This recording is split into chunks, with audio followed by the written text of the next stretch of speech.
Kami silakan Dokter Catherine. Terima kasih. Terima kasih semuanya. Selamat pagi. Perkenalkan, saya Kathleen. Pada pagi hari ini senang sekali bisa bergabung dengan teman-teman semua. Mungkin saya panggilnya teman-teman aja ya, biar semuanya masih muda-muda ini. Eh, Ya, untuk kita sama-sama mau mendalami apa sih hormon yang ada di badan kita ya. Pertama, saya izin untuk share screen dulu ya. Sebenarnya saya agak bingung juga pertama dapat temanya agak lain dari yang biasanya ya. Saya mencoba untuk memberikan beberapa materi, mungkin nanti akan lebih banyak di pertanyaan ya, sehingga nanti kalau memang ada yang mau ditanyakan, bahkan mungkin yang tidak ada di slide ini ya tidak masalah, kita sama-sama lebih mengetahuilah mengenai diri kita sendiri dan juga sesama perempuan lah apa yang terjadi sebenarnya di dalam badan kita. Jadi sebenarnya estrogen ini adalah suatu hormon.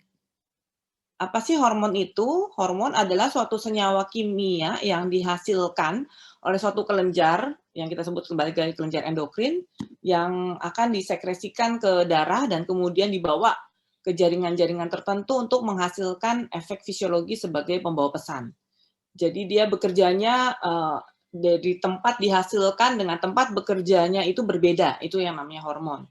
Sebenarnya badan kita juga memiliki banyak kelenjar-kelenjar yang bisa menghasilkan hormon ini, mulai dari hipotalamus, hipofisis, kelenjar tiroid, adrenal, pankreas, dan yang mungkin nanti akan lebih banyak kita singgung adalah ovarium atau indung telur yang menghasilkan hormon estrogen dan juga testis pada laki-laki.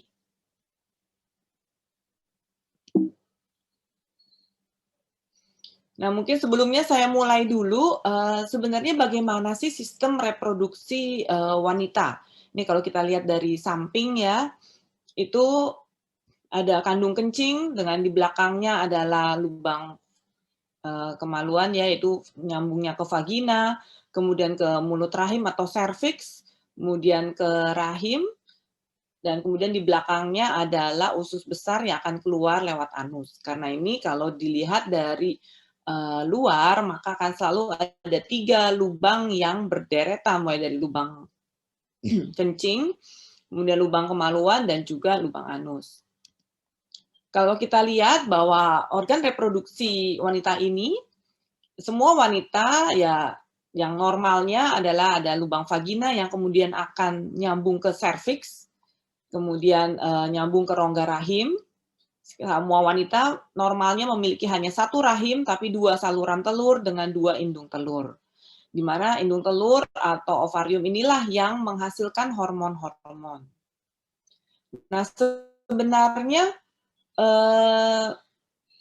setiap bulan semua perempuan ya yang normal pada usia reproduksi setelah dia pertama sudah mengalami pubertas, kemudian masuk ke usia reproduksi, maka mengalami siklus menstruasi.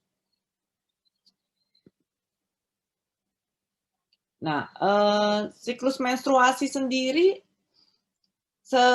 kadang-kadang kita pikir, oh ya udah tiap bulan keluar darah, tuh ya udah nggak ada masalah gitu. Tapi sebenarnya ini adalah suatu masalah yang kompleks ya. Jadi tidak hanya tiba-tiba keluar darah aja, tapi dari mana? Bukan hanya masalah rahimnya saja, tapi sebenarnya ada suatu kerjasama mulai dari otak, kemudian ke indung telur dan juga ke rongga rahim. Jadi sebenarnya pada saat seorang wanita sedang menstruasi, yaitu yang dimaksud dengan menstruasi sebenarnya adalah luruhnya atau lepasnya rongga dalam rahim. Nah, itu mulai terjadi pertumbuhan sel-sel telur di indung telurnya yang dipacu oleh hormon yang dihasilkan dari otak atau yaitu kelenjar hipofisis.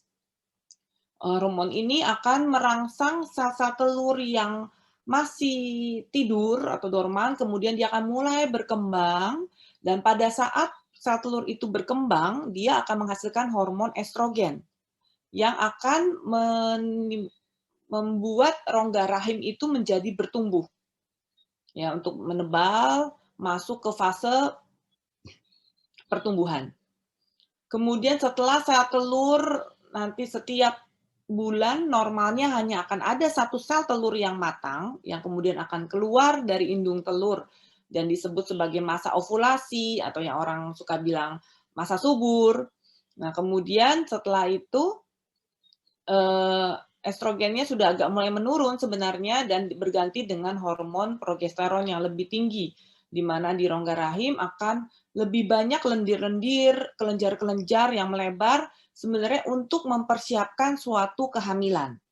Apabila tidak terjadi kehamilan, maka dalam waktu kurang lebih 2 minggu kemudian, eee, penghasil hormon progesteron ini akan turun dan sehingga akan hormon-hormonnya juga turun semua, rongga rahim akan lepas atau kembali masuk ke menstruasi dan terus berputar seperti itu siklusnya. Lalu kita lihat, jadi memang kadar hormon estrogen pun dalam tubuh akan bervariasi. Demikian juga dengan hormon-hormon lainnya. Karena itu kalau kita mau memeriksa hormon, kan biasanya perempuan suka, "Oh, saya mau pengen tahu hormon saya," gitu. Kapan kita waktu memeriksanya? Ya, kita harus melihat hormon apa yang mau kita periksa, apa tujuannya. Seperti rata-rata hormon yang kita periksa, hormon perempuan ini memang adalah FSH, tadi hormon yang merangsang pertumbuhan sel telur, hormon LH yang lonjakannya itu akan menyebabkan timbulnya ovulasi atau lepasnya sel telur yang matang tadi, kemudian estrogen dan juga progesteron. Umumnya kalau FSH, LH, dan estrogen ini kita periksa di hari pertama sampai dengan hari kelima menstruasi. Terutama di hari kelima menstruasi lebih baik, karena kalau kita lihat angkanya mulai meningkat. Tapi kalau kita mau periksa progesteron, hormon yang penting untuk mempertahankan suatu kehamilan, itu maka tidak kita periksa di awal, karena pada saat awal kadarnya memang rendah, dia belum dihasilkan, tapi dia baru tinggi setelah lewat masa ovulasi. Nah, sebenarnya ini juga sebagai tanda apakah memang terjadi suatu ovulasi atau tidak. Jadi kita lihat memang hormon ini akan berubah-berubah sepanjang siklus menstruasi. Nah, yang hari ini kita ingin bahas lebih lanjut adalah mengenai hormon estrogen. Nah, hormon estrogen sendiri ada beberapa tipenya. Yang alami tentu yang dihasilkan sendiri oleh tubuh itu sebenarnya ada 4 jenis, tapi yang satu sangat kecil sekali sehingga mungkin biasanya tidak disebutkan, sehingga yang terutama adalah 3 tipe. Yang pertama estron itu yang dihasilkan di indung telur atau ovarium. Dia ini terus akan ada sepanjang masa istilahnya, bahkan sampai dengan menopause pun tetap ada, tetapi memang kadarnya sangat sedikit, sangat rendah. Sehingga biasanya tidak, dan dia juga tidak terlalu kuat efeknya sehingga tidak terlalu membawa banyak perubahan. Tetapi estradiol yaitu tipe yang estrogen yang paling kuat di dalam tubuh kita, ini dihasilkan sepanjang masa reproduksi. Tadi kalau kita sudah lihat pada siklus menstruasi, dia dihasilkan dari sel telur yang sedang berkembang. Sehingga setelah menopause, di mana sel-sel telur sudah tidak ada lagi yang bisa berkembang, maka kadar estradiol ini akan turun. Estradiol inilah yang merupakan tipe utama tadi ya dalam badan yang membentuk banyak hal, termasuk adalah perubahan pada badan. Nanti akan dibahas lebih lanjut. Ada juga estriol dan estetrol ini yang dihasilkan pada saat kehamilan. Dari kalau estriol dihasilkan oleh plasenta, estetrol oleh kelenjar lever atau hati dari janinnya. Namun ada juga estrogen yang berasal dari luar tubuh. Mulai dari sintetik, artinya yang buatan, inilah yang ada di berbagai macam kontrasepsi, mulai dari pil KB, kemudian suntikan, dan yang untuk kita gunakan pengobatan sebagainya, dan juga fitoestrogen. Fitoestrogen ini adalah dari bahan alami yang ditemukan di tumbuh-tumbuhan, yang sering digunakan sebagai istilahnya suplemen pasca menopause. Kemudian ada juga senoestrogen, ini sebenarnya ada polutan yang tidak baik yang dihasilkan dari bahan-bahan sekitar kita, tapi kadarnya cukup rendah dan tidak terlalu akan kita bahas. Nah, bagaimana sebenarnya siklus menstruasi yang normal? Tadi, yang kita sebut sebagai suatu siklus menstruasi adalah sebenarnya dari hari pertama menstruasi sampai dengan hari pertama menstruasi kembali. Normalnya adalah sekitar 24 sampai dengan 35 atau bahkan bisa sampai 38 hari. Jadi memang tidak semua wanita itu 28 hari. Jadi ada variasi. Selama dia masih teratur dalam jangka waktu seperti ini, sebenarnya masih normal. Ya tadi ya, bahkan tidak setiap bulan mungkin kita memiliki siklus yang sama. Misalnya yang 28 kadang-kadang bisa 26, bisa mundur ke 30. Tetapi yang kita katakan masih teratur kalau memang perbedaan siklus yang paling panjang dan paling pendek harinya itu hanya berkisar 7 sampai dengan 9 hari. Dengan lama keluar darahnya itu kurang dari 8 hari. Jadi kalau memang sudah lebih dari 1 minggu terus, apalagi masih terus banyak, dan tidak menggunakan kontrasepsi ya, karena memang ada beberapa kontrasepsi yang efek sampingnya adalah menstruasi yang agak lebih panjang, maka itu sudah tidak normal. Jumlah darah pun total selama kita menstruasi kurang dari 80 cc. Jadi seharusnya tidak akan menyebabkan turunnya kadar HB. Jadi kalau sampai yang setiap periksa check up HB-nya turun terus, nah itu kita harus cari tahu karena nggak bisa karena kita menstruasi jadi HB-nya turun terus ya, itu berarti sudah tanda tidak normal. Atau memang ada nyeri yang mengganggu aktivitas sehari-hari. Saya katakan bahwa memang namanya menstruasi pasti sangat tidak nyaman. Tetapi kalau sampai mengganggu yang sehari-hari kita lakukan, itu berarti sudah tidak normal. Salah satu patokan untuk mengetahui masa subur secara teori ini ya adalah siklus terpendek itu dikurang 18 dengan berakhir di siklus terpanjang dikurang 11 ya ini. Tentu akan semakin teratur, akan semakin tepat perkiraan masa subur, namun kalau yang tadi tidak teratur, perbedaannya jauh sekali, jadi akan range rentang masa suburnya pun juga akan sangat jauh.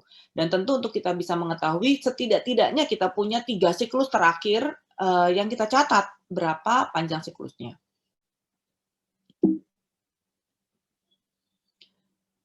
Kemudian apa sih fungsi estrogen di badan kita? Ternyata dia tidak hanya membentuk kita menjadi wanita secara tampilan luar saja ya. Maksud saya memang seorang gadis yang tadinya belum puber, kemudian dia mulai mengalami proses pubertas, berubah menjadi wanita yang kita tahu pasti adalah pertumbuhan payudara, kemudian rambut pubisnya mulai pubis dan rambut ketiak mulai ada, dan kemudian terakhirnya adalah dia akan menstruasi. Memang itu adalah pengaruh salah satunya dari estrogen. Tapi ternyata tidak hanya itu saja, tidak hanya tanda-tanda seks sekunder yang tadi kita sebut, payudara, rambut, kemaluan, dan juga menstruasi, tapi sebanyak hal yang dipengaruhi. Mulai dari otak, mulai dari mempengaruhi kesehatan mental, memori kita, kemudian juga otot, terutama di jantung ini mempengaruhi kolesterol-kolesterol yang jahat dan yang baik ya. Kita tahu bahwa kolesterol itu ada yang jahat, yaitu yang kita sebut sebagai LDL dan trigliserid, itu kadarnya lebih rendah akibat estrogen ini. Dan HDL, kolesterol yang baik, malah lebih tinggi dengan adanya estrogen. Karena itu mengapa pada wanita usia 40 tahun masih lebih jarang dibandingkan laki-laki ya untuk angka terjadinya aterosklerosis atau penyempitan di pembuluh darah jantung maupun tiba-tiba serangan jantung itu sangat jarang usianya pada wanita, tapi kalau laki-laki udah di atas 40 itu udah resikonya jauh lebih tinggi. Namun jadi ini semua karena efek perlindungan estrogen. Begitu masuk ke menopause, maka resiko seorang wanita mendapat masalah kardiovaskuler ya, jadi mulai dari pembuluh darah sampai dengan jantungnya pun akan menjadi sama dengan laki-laki. Banyak juga yang begitu menopause tadinya nggak pernah ada darah tinggi, kemudian darah tinggi mulai naik. Juga mempengaruhi tentu saja penumpukan lemak ya, memang kalau perempuan tuh lebih menumpuknya di daerah pinggul, lengan atas, bokong. Kemudian juga sangat mempengaruhi untuk densitas tulang. Jadi estrogen ini memang tulang kita ini selalu ada suatu proses keseimbangan antara yang dibentuk baru dengan yang dihancurkan. Jadi badan kita tuh ya sebenarnya selalu berusaha mempertahankan. Jadi nggak yang itu terus seperti ya, tapi sel itu selalu berganti. Nah dengan estrogen ini dia membuat penyerapan kalsium di usus atau pencernaan itu lebih baik, juga pembentukan sel-sel tulang yang baru ditingkatkan, sedangkan yang menyerapnya lebih rendah. Karena itu setelah menopause di mana kadar estrogen turun, maka salah satu masalah yang paling sering terjadi adalah osteoporosis atau ya kalau udah osteoporosis itu udah benar-benar menurun sekali ya densitas tulangnya. Mungkin berawal dari osteopenia, jadi mulai menurun dan lama-lama sudah sangat rendah sehingga mudah terjadi patah tulang. Ya, jadi istilahnya jatuh sedikit udah patah tulangnya. Beda kalau masih muda mungkin jatuh ya nggak ada masalah karena tulangnya masih kuat. Kemudian juga tadi bahwa estrogen akan mempengaruhi semua organ-organ reproduksi, rahim, vagina, ya, dan juga serviks. Salah satunya juga dia di vagina itu mempertahankan sekresi lendir yang membuat pH vagina juga menjadi asam, juga karena banyak kuman-kuman normal atau flora normal yang diberi makan oleh kelenjar-kelenjar tersebut, dan sifatnya itu semua melindungi. Dan juga tadi dia merangsang pertumbuhan depan rongga dalam rahim, dan juga sangat berpengaruh untuk menebal menipisnya rongga rahim. Tetapi estrogen ini juga bukan sesuatu yang tidak beresiko dalam arti kalau dia ini bertanggung jawab juga atas beberapa kelainan-kelainan yang sering terjadi, yaitu salah satunya ada endometriosis. Apa itu? Endometriosis adalah jaringan yang normalnya melapisi rongga dalam rahim, kemudian secara tidak normal dia ada di tempat lain. Dia bisa ada di manapun, bisa di antara otot rahim, nanti namanya di adenomiosis, atau dia membentuk kista, yang ini mungkin sering didengar, orang bilang kista coklat, ya itu kista yang ada di indung telur, jaringan endometriosis ini, jadi dia jaringannya bersifat sama seperti yang ada di dalam rongga rahim, terpengaruh oleh hormon setiap bulannya, tetapi karena letaknya yang tidak normal, maka dia akan menimbulkan keluhan. Atau kadar yang terlalu tinggi juga bisa mempengaruhi kanker payudara dan juga kanker endometrium. Nah, bagaimana kalau kadarnya yang turun? Kapan sih kira-kira estrogen mulai turun? Ya, tentu normalnya di awal-awal pada masih anak-anak itu kadarnya rendah. Begitu dia mulai masuk ke pubertas, dia akan mulai meningkat dan tentu paling tinggi pada usia reproduksi dan juga kehamilan, dan kemudian akan menurun pada setelah menopause. Pada hal ini bisa juga terjadi karena hal-hal yang normal, misalnya pada proses melahirkan, pada saat baru saja melahirkan, maka kadar estrogennya memang rendah. Kemudian apalagi dia masuk ke menyusui, karena itu biasanya ibu-ibu menyusui, normal untuk belum terjadi menstruasi kembali, karena memang hormon prolaktin yang merangsang produksi ASI ini menahan perkembangan sel-sel telurnya, sehingga estrogen pun juga tentu akan rendah dan juga pada kondisi menopause. Atau juga bisa dipengaruhi oleh faktor-faktor dalam pola hidup, seperti diet yang terlalu berlebihan ya. Jadi karena memang dasar daripada pembentukan estrogen adalah dari kolesterol. Jadi kalau lemaknya terlalu rendah sekali, contohnya pada atlet-atlet yang luar biasa olahraganya, mereka banyakkan otot semua ya mungkin badannya, dan berlemaknya itu juga bisa terganggu menstruasinya. Salah satunya ya karena estrogennya rendah. Atau pada anoreksia, benar-benar dia takut gemuk ya, jadi makan ya makannya sangat-sangat rendah sekali, udah sampai istilahnya kurang gizinya sangat kurang, itu juga akan bisa mempengaruhi, atau stres yang berlebihan. Atau tentu adanya riwayat operasi, terutama operasi sebenarnya yang mengangkat indung telur sebagai penghasil estrogen, atau ada obat-obatan yang mempengaruhi juga. Atau ada kelainan-kelainan lainnya. Nah, salah satu yang alami sering terjadi dan maksud saya yang malah pasti terjadi pada semua wanita adalah menopause, yaitu berhentinya menstruasi. Secara gampangnya kita mengatakan seorang wanita sudah mengalami menopause kalau 12 bulan berturut-turut dia tidak menstruasi. Nah, menjelang menopause ini memang setiap orang berbeda-beda. Ada yang mensnya rutin, tiba-tiba berhenti dan langsung 12 bulan tidak mens, ya sudah menopause. Tapi cenderungnya biasanya mensnya akan semakin berkurang, jaraknya makin lama ya, jadi makin jarang, mungkin 2-3 bulan dia baru mens. Tapi selama dia masih keluar darah, kita belum bisa bilang dia menopause. Nah, pada saat menjelang ke menopause atau kita katakan perimenopause pun sebenarnya sudah mulai ada perubahan yang bisa menyebabkan timbulnya keluhan-keluhan. Kalau tadi kita sudah lihat bahwa estrogen ini ternyata mempengaruhi banyak hal dalam tubuh kita, maka begitu dia tidak ada, maka pengaruhnya pun juga akan banyak. Mulai dari secara memori dan kognitif, kemudian rambutnya, nah sulit tidur nih juga yang suka dikeluhkan, kemudian yang gejala yang paling sering adalah pada gejala vasomotor atau pembuluh darah itu hot flash. Jadi yang lain lagi biasa-biasa aja, tahu-tahu ini seorang wanita mengalami rasanya ada semburan panas mulai dari dada sampai ke leher dan ke muka. Dan ini setiap orang berbeda-beda, ada yang sangat terganggu sekali, ada yang tidak, ada yang sering, ada yang jarang, ya setiap orang beda. Perubahan mood, kemudian tadi densitas tulang juga mulai menurun, tentunya payudara juga jaringannya akan tidak sepadat dan tidak sekencang dulunya.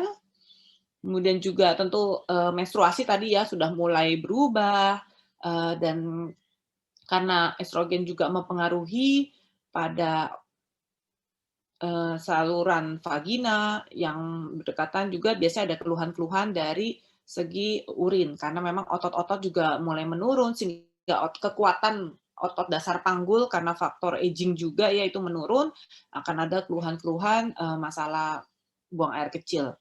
Kemudian tadi vagina juga mulai kering, ini salah satu juga yang paling sering dikeluhkan pada wanita-wanita yang sudah mengalami menopause, karena tadi bahwa tidak adanya estrogen membuat dinding vagina makin tipis, sudah tidak banyak lagi lubrikan atau pelumasnya yang sangat dibutuhkan, terutama memang pada saat berhubungan. Menurunnya nafsu seksual atau libido, dan juga biasanya karena metabolisme melambat, maka akan terjadi peningkatan berat badan.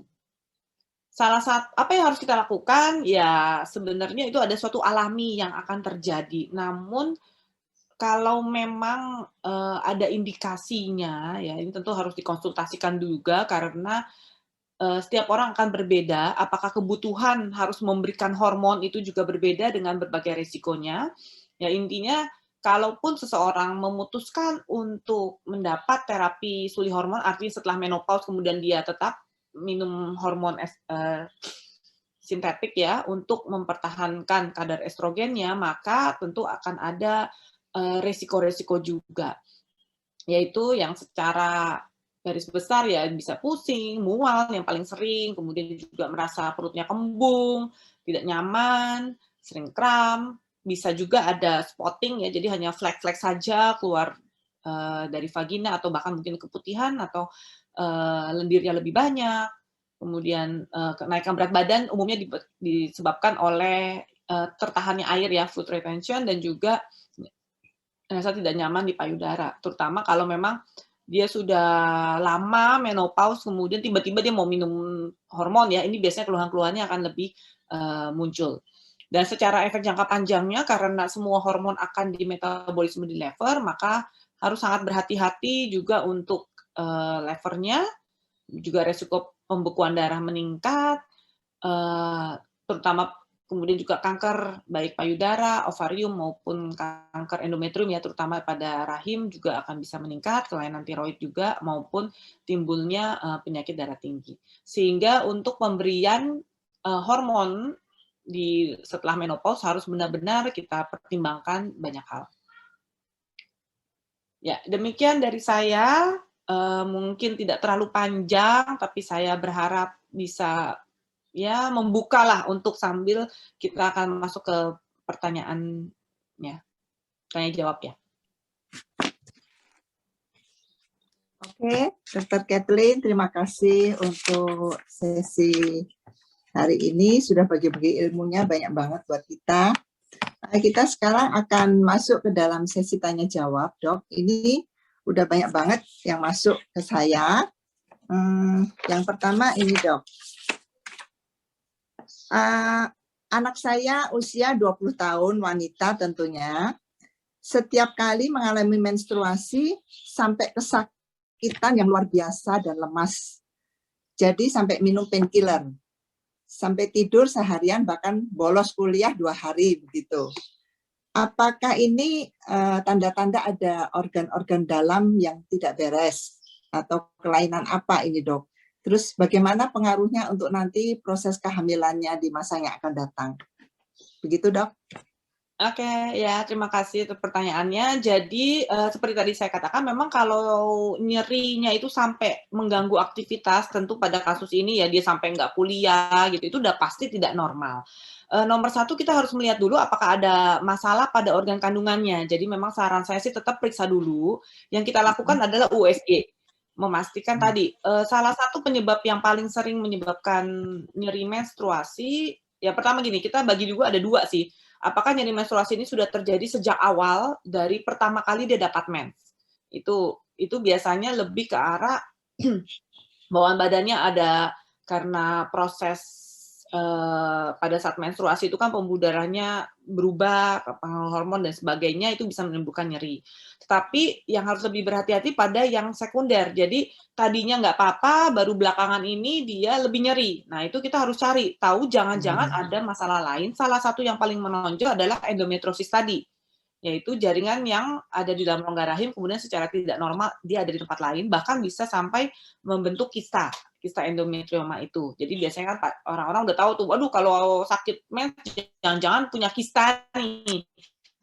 Nah, bagaimana mengetahuinya? Ya mau nggak mau kita harus melakukan USG, dan kalau perlu nanti ada pemeriksa darah untuk penanda tumor endometriosis tersebut. Kalau memang ada kelainan seperti itu, maka akan ada terapi khususnya. Namun kalau memang secara organ tidak ada masalah, pada usia muda memang kita menyarankan ya memang obat penghilang nyeri dulu, yang hanya diminum pada saat dia perlu saja. Kalau sudah obat penghilang nyeri semua, nggak ada yang mempan lagi, padahal nggak ada lagi masalah-masalah lainnya, ya baru kita pertimbangkan adalah masalahnya terapi hormon. Gitu. Oke. Nah, ini ada lagi yang umurnya 20 tahun, sejak awal menstruasi, dari usia 14 tahun, siklusnya sampai sekarang tidak beraturan. Kadang 1, bahkan 2 bulan sekali. Kadang skip begitu. Kadang sedikit, kadang banjir katanya. Sudah konsul ke spesialis OB/GYN waktu umur 16, kata dokter tunggu saja sampai siklusnya tetap. Nah, sekarang sudah umur 18 tahun dan sudah di USG, bersih rahimnya. Nah, ada pengaruhnya nggak, Dok, itu yang dari sebelumnya itu dia tidak teratur begitu? Jadi memang terutama pada gadis-gadis yang baru awal-awal mens itu dia belum teratur ya, tapi ada juga yang sudah teratur sih. Tapi secara umum karena memang belum adanya maturasi tadi ya, bahwa sebenarnya menstruasi ini suatu proses yang cukup kompleks mulai dari otak ke indung telur sampai dengan ke rahim. Nah itu belum matur betul sehingga siklusnya itu tidak selalu menghasilkan sel telur. Jadi yang sebenarnya membuat siklus teratur itu kalau selalu ada sel telur yang matang yang keluar di masa ovulasi. Nah, terutama di awal-awal sekitar mens itu atau mens pertama itu biasanya belum tentu selalu ada sel telur yang matang yang keluar. Itu yang membuat menstruasi mereka biasanya belum teratur. Bisa ada yang malam mens terus nggak berhenti bener-bener. Terus saya punya pasien 1 tahun mens terus. Ada lagi yang memang baru beberapa 1-2 bulan, 3 bulan baru mens, atau dari jumlahnya juga akan berubah-berubah. Itu masih masa-masa pematangan organ istilahnya. Tapi kalau memang sudah sampai usia terutama di atas 20 dan masih belum teratur dan di USG tidak ada masalah secara organ, maka memang masalah hormon. Yang balik lagi ke modifikasi pola hidup sih. Pertama kita lihat berat badannya bagaimana, karena berat badan harus ideal tadi. Terlalu rendah, ya malah estrogennya rendah, terlalu tinggi, estrogennya kebanyakan nggak bagus juga. Kemudian kita lihat apakah ada juga riwayat keluarga dengan diabetes, karena sekarang ternyata resistensi insulin juga akan mempengaruhi pematangan sel telur. Jadi dari pola makannya juga harus diatur. Jadi biasanya kita, terutama masih usia muda, kita coba dari pola hidup dulu sih. Gitu. Pada kenyataan itu banyak yang overweight itu siklus mensnya menjadi pendek ya, Dok?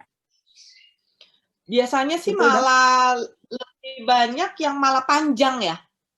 Karena salah satu gitu ya? yang sering itu kan PCOS ya, Polycystic Ovarian Syndrome. Jadi itu gejalanya yang pertama adalah oligomenorrea atau jarang menstruasi gitu ya. Jadi bisa 2-3 bulan, siklusnya panjang-panjang lah. Salah satunya ya pada obesitas.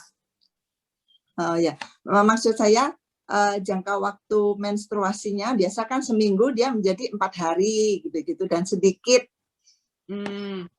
jumlah darahnya.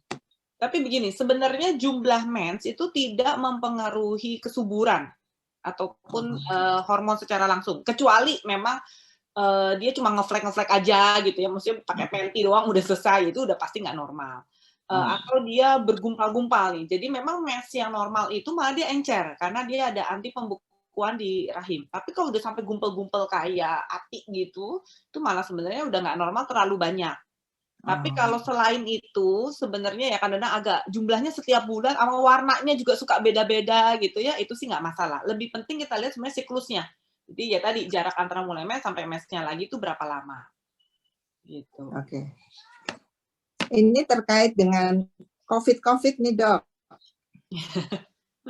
Kalau mau vaksin COVID, ini ada pertanyaan, kalau mau vaksin COVID, boleh nggak divaksin kalau lagi mens? Gitu, pas harinya vaksin, saya lagi mens gitu. Gimana, Dok? Ya, jadi pada prinsipnya untuk vaksin sih tidak masalah, karena vaksin ini lebih berhubungan ke antibody. Jadi yang lebih perlu diperhatikan apakah dia fit, dalam arti lagi demam nggak, lagi flu atau tidak, ya itu yang mempengaruhi. Tapi kalau menstruasi, sebenarnya tidak mengubah imun seseorang, jadi nggak masalah. Nggak masalah, Dok. Oke.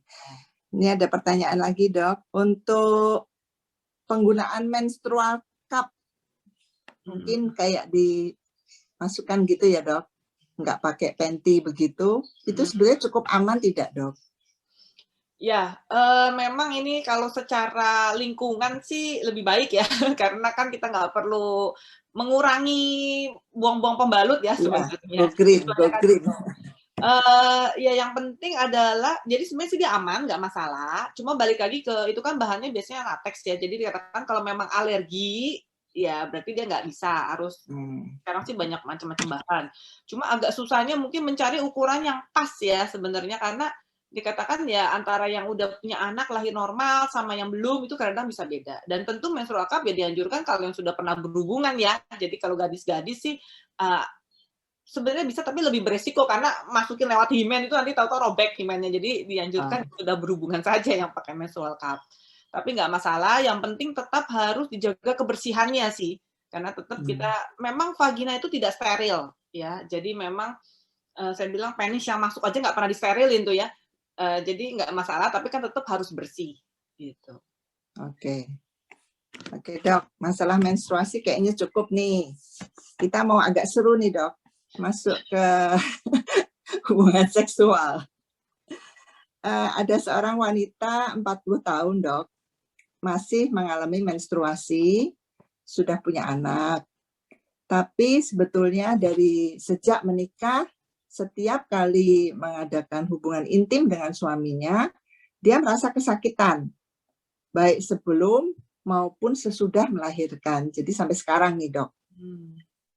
Ini apa ada kelainan, Dok? Kalau ada kelainan, kok bisa punya anak juga gitu? Gimana, Dok? Minta solusinya supaya semuanya nyaman begitu. Oke, jadi memang untuk nyeri ini banyak faktornya ya. Pertama, kalau ada beberapa kelainan-kelainan yang bisa menyebabkan nyeri pada saat berhubungan juga. Contohnya, tadi endometriosis itu dia bisa ada letaknya tuh di belakang dinding vagina ya. Jadi memang dia ini semakin lama kita lihat dia bisa ada dimanapun ya, benar-benar. Dan itu bisa salah satunya menyebabkan nyeri pada saat berhubungan. Itu memang agak susah dilihatnya, tapi kita bisa lakukan pemeriksaan dengan memasukkan jari di satu jari di vagina, satu jari di anus untuk kita meraba di antaranya, karena di daerah situ biasanya yang bisa bikin nyeri pada saat mens. Atau kedua, pada adanya radang panggul ya, penyakit radang panggul, jadi infeksi itu juga bisa menyebabkan keluhan nyeri. Cuma pada kasus ini sih dia panjang sekali ya, jadi kemungkinannya sih bisa juga apakah memang masih kurang dalam lubrikasinya. Nah, jadi banyak juga yang memang kita membutuhkan pelumas ya untuk mengurangi rasa tidak nyaman saat berhubungan. Nah itu ya kalau untuk pelumasnya mulai dari mungkin ada pemanasannya ya supaya lebih terangsang. Karena memang bagaimana juga pada saat contohnya sekitar masa subur itu kan biasanya lendirnya lebih banyak. Memang sudah secara alaminya lendirnya lebih jernih. Jadi kayaknya untuk berhubungan juga lebih mudah, lebih nyaman. Tapi kalau udah lagi mau mens kan lendirnya udah berubah ya, agak lebih kental, biasanya juga lebih tidak nyaman. Itu juga bisa. Jadi diperhatikan itu dan juga mungkin kalau perlu pakai tambahan pelumas. Kemudian berikutnya setelah punya anak, nah memang kalau dia lahir normal, biasanya keluhan ini akan berkurang. Karena ya bagaimanapun juga vagina sudah meregang ya, udah dilewatin kepala bayi. Tapi kalau dia seksio, memang biasanya setelah punya anak pun memang masih mungkin tidak ada perubahan karena bayinya nggak lewat situ. Gitu itu salah satunya sih. Bagaimanapun juga ke apa ya, kerigitan vagina juga mempengaruhi. Ya terakhirnya adalah psikis sih. Cuma ya kalau udah sampai hamil kan harusnya sih dia sudah berhasil berhubungan ya. Karena ada juga yang saking takutnya sampai udah 8 tahun nikah nggak pernah bisa berhubungan, itu juga ada. Nah itu biasanya udah psikisnya udah harus konsultasi juga deh ke bagian psikiater seperti itu. Ya. Lebih baik ke dokter Kathleen dulu ya. Boleh. Supaya jelas gitu. Oke, ini ada lagi dok. Apa benar jika kita memakai kontrasepsi spiral telah terjadi pembuahan dahulu antara sperma dan sel telur, kemudian baru dimatikan sehingga tidak terjadi kehamilan? Karena begini, saat bimbingan pranikah saya waktu dahulu, pendeta pernah berkata tidak boleh memakai kontrasepsi spiral karena sebetulnya sudah terjadi pembuahan sebelum dimatikan. Nah, bagaimana dok? Ya, yang pertama memang, tapi gini, efek utama daripada spiral dengan spiral ada 2 macam ya memang. Yang pertama yang non hormonal itu dengan adanya tembaga dan yang kedua yang hormonal. Cara kerjanya tentu berbeda. Ini pasti yang ditanyakan biasanya adalah yang non hormonal atau yang pakai tembaga atau kita bilang koper T. Ini tembaganya sendiri membuat sebenarnya lingkungan endometrium atau rongga rahim itu menjadi tidak nyaman pertama untuk sperma. Sehingga sebenarnya sejak pertama sperma masuk, karena sperma itu pasti akan masuknya kan lewat vagina, mulut rahim, serviks, dan kemudian ke rongga rahim dulu. Itu sebenarnya mereka sudah pada mati, gitu. Itu sebenarnya yang utamanya adalah itu.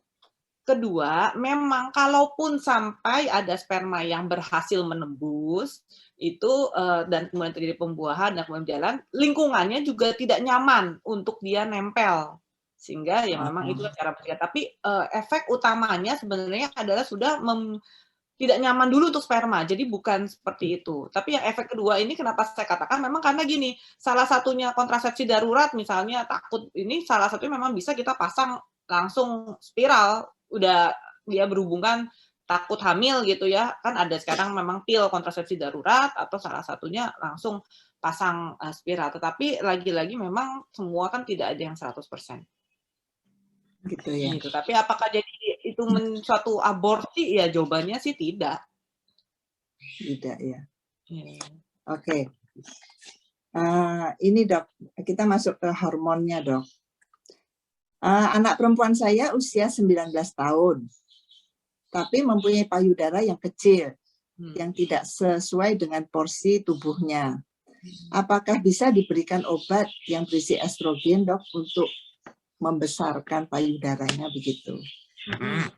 Jadi sebenarnya begini, payudara sendiri dia akan terus mengalami suatu perubahan. Di usia 19 tahun memang ya secara dia harusnya dewasa, tetapi ini akan masih terus berubah.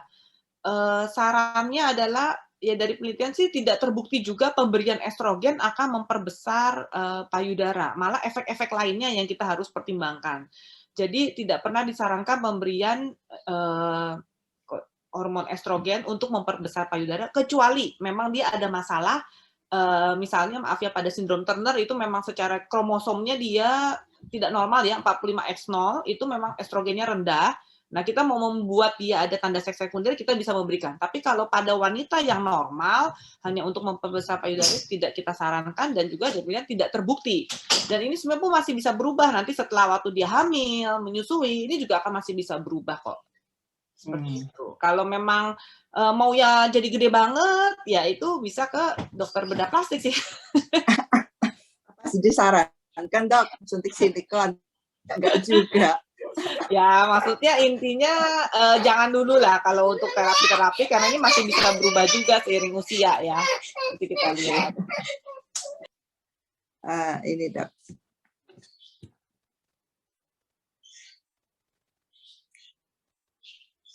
Ya, maaf ya, ini ada interupsi sebentar. Iya, oke.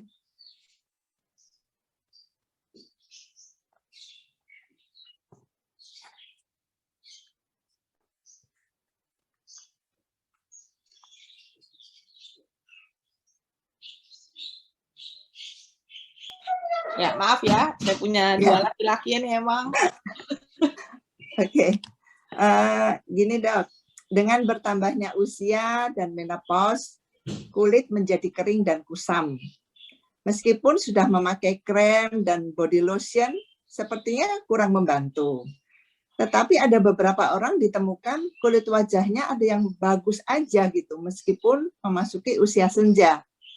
Ini apakah kadar hormon estrogennya yang masih tinggi buat orang itu yang masih tetap cakep bagus gitu? Atau emang faktor keturunan sih gitu? Ada jadi ngiri.com gitu dok kita.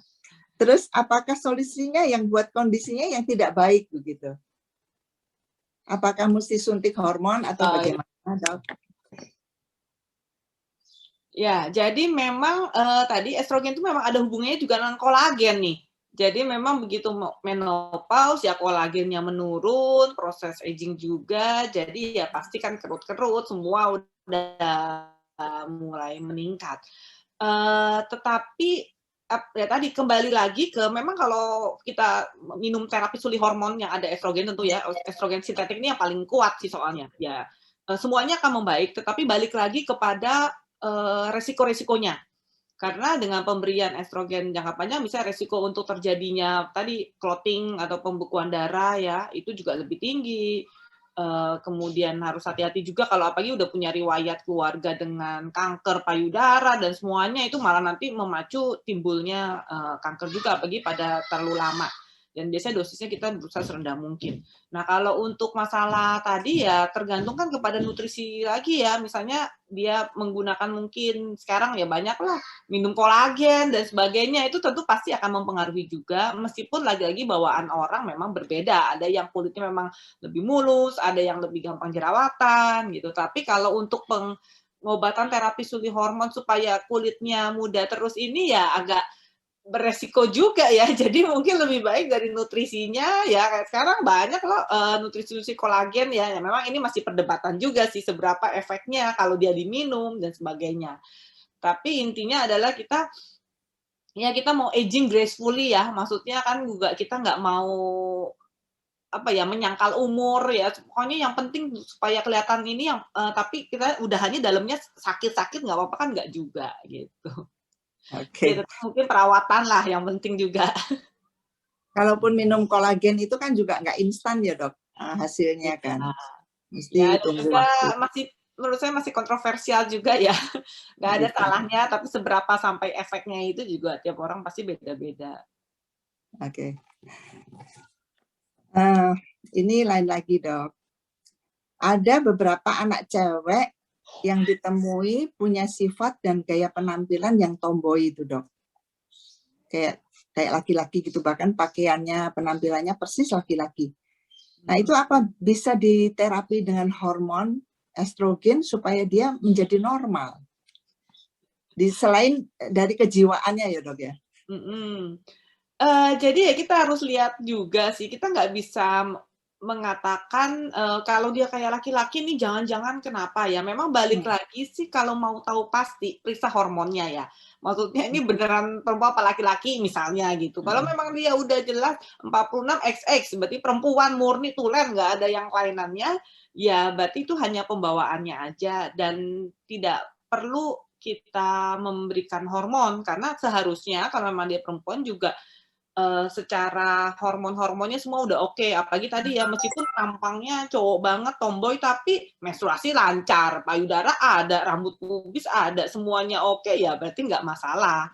Gitu. Yang penting memang kalau masalah kecenderungan seksual ini pasti banyak lah faktornya. Ini nanti bisa jadi perdebatan panjang lagi ya.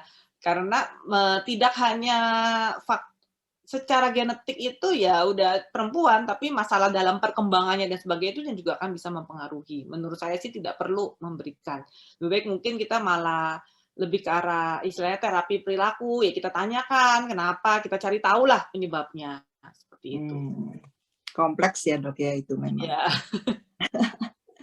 Oke, yang terakhir dok, bagaimana sih cara hidup yang benar, pola hidup yang benar, agar kita para wanita setelah menopause pun sepertinya masih punya cadangan hormon estrogen yang cukup gitu. Mungkin ini merupakan konklusi ya dok, sekalian pesan-pesan atau tips dokter buat kita.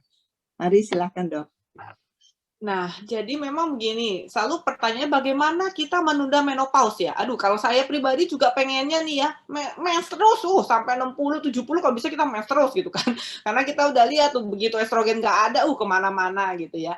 Tetapi ya sampai saat ini tidak bisa, karena kan prinsipnya begini, setiap kita pada saat kita waktu masih bayi lahir, jumlah sel telur kita tuh udah tertentu, sekian. Yang kemudian memang dia dorman, tidur, dan begitu mulai masuk ke pubertas, mulai mens, dia akan satu persatu terus dikeluarkan, ya malah kan sebenarnya setiap bulan itu ada beberapa sel telur yang bertumbuh, tapi kemudian hanya akan satu yang paling bagus, yang terus bertumbuh menjadi sel dominan, dan kemudian akan keluar di masa ovulasi. Pada akhirnya ketika semuanya sudah habis terpakai, makanya datanglah menopause. Itu pun juga kalau dulu pendapatnya, kalau gitu kalau dia menopausnya mens pertamanya belakangan, berarti menopause juga belakangan dong. Kenyataannya nggak juga begitu ya. Jadi memang belum ada sesuatu yang exact ini gimana ngitungnya ya. Salah satu sekarang sih ada pemeriksaan namanya anti-Mullerian hormone atau AMH, itu bisa mengetahui seberapa tingginya cadangan sel telur kita. Dan memang kalau diperiksa rata-rata di atas umur 40 ya sudah mulai menurun.